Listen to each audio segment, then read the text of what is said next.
I know you're busy using our tax dollars to trample on the Constitution, to enrich yourself, and to cosplay as law enforcement for your camera crew. We've seen it.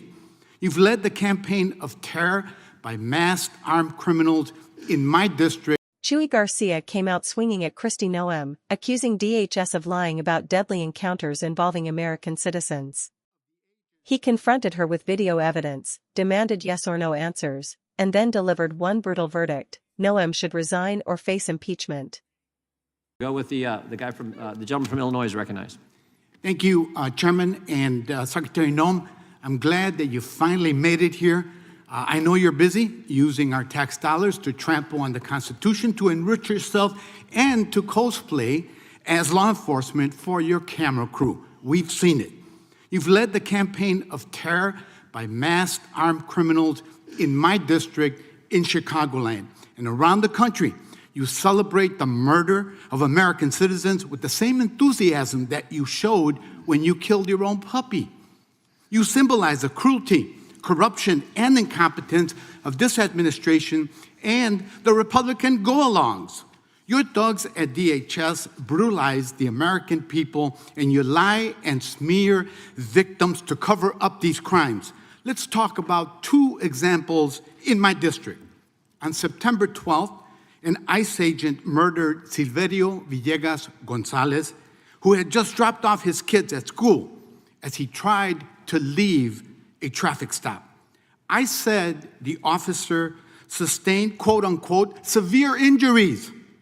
Sitting there here under oath, do you stand by the claim that the officer was severely injured, yes or no? I don't know the case you're speaking to specifically. The whole country knows and you don't know. Let's play the clip of the agent talking about his injuries. Left knee injury and some lacerations to his hands. Elbow. Nothing major. What you just heard was the agent himself describing his injuries as, quote unquote, nothing major, which means your agency lied to cover up the unjustified murder of Silverio by an ICE agent. Let's talk about Marimar Martinez, a U.S. citizen who was shot 5 times by Border Patrol agent Charles Exum. You were asked about Marimar at yesterday's Senate hearing, and you should be familiar with the case by now. DHS has repeatedly said that Marimar was a quote-unquote domestic terrorist who, quote-unquote, rammed federal agents with her vehicle. Sitting here under oath, do you stand by these claims, yes or no?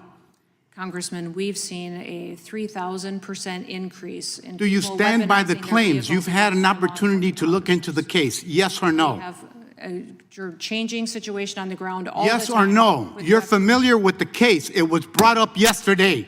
I'm familiar with the case. Let's play the clip and see what we see as evidence. All right, it's time to get aggressive and get the out, because they're trying to box us in. Watch out. We're going to make contact and we're boxed in. We are boxed in. All right, they're following now. Fuck it. All right, out of the car. Be advised, we've been struck. We've been struck. Get out. Don't you move. The 5 shots that you heard against a U.S. citizen. So the agent said they were going to make contact, rammed their vehicle into Marimar's, immediately lied about it, and then shot her in cold blood. And then DOJ dismissed all charges against her. I wonder why. So once again, DHS lied to cover up its crimes. And this morning, you took back to social media, DHS continued to double down on her and lied again. Let me be clear.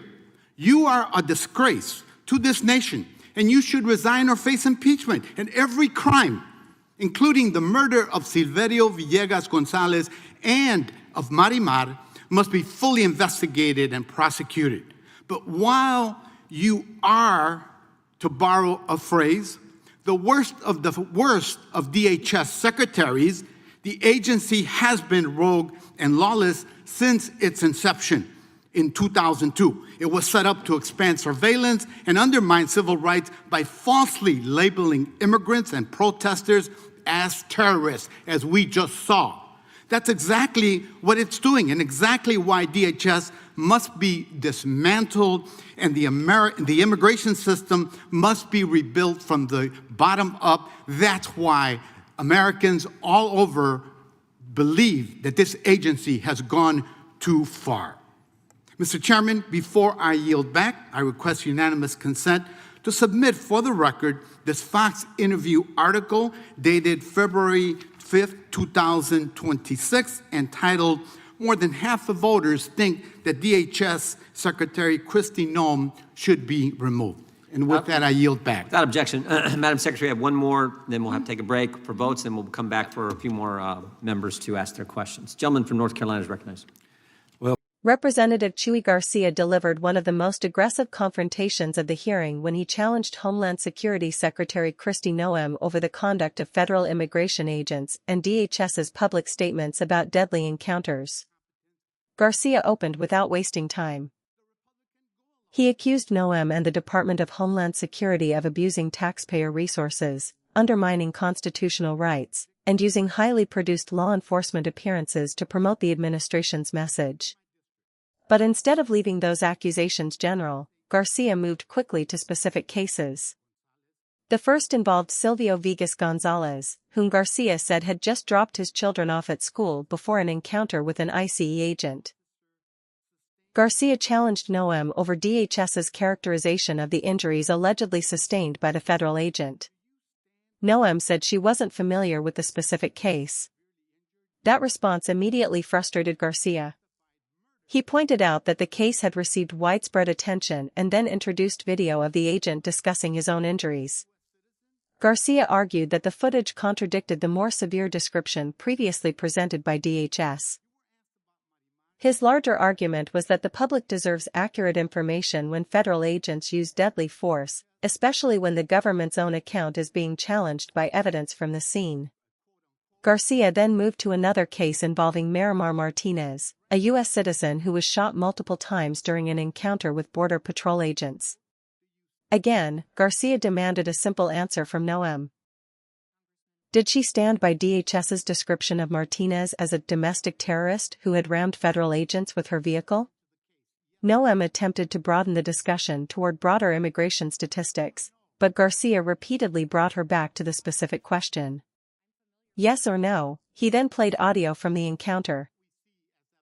The recording became central to García's argument because the agents could be heard discussing making contact and boxing the vehicle in before an agent later reported that they had been struck.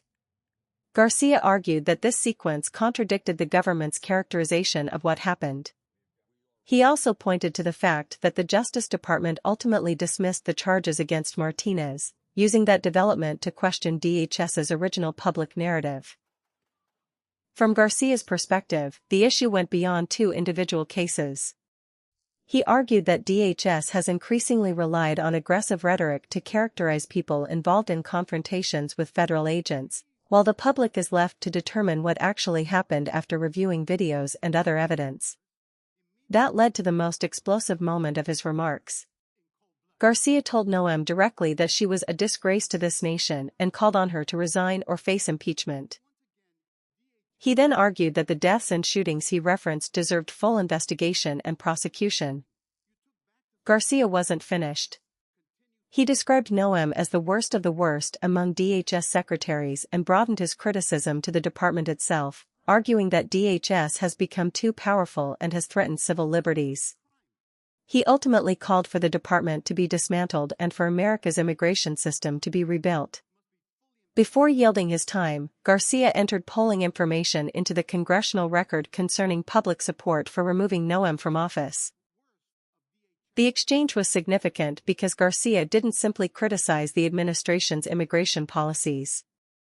He challenged the credibility of the government's version of specific incidents, demanded direct answers from the cabinet secretary responsible for DHS, and used video evidence to make his case.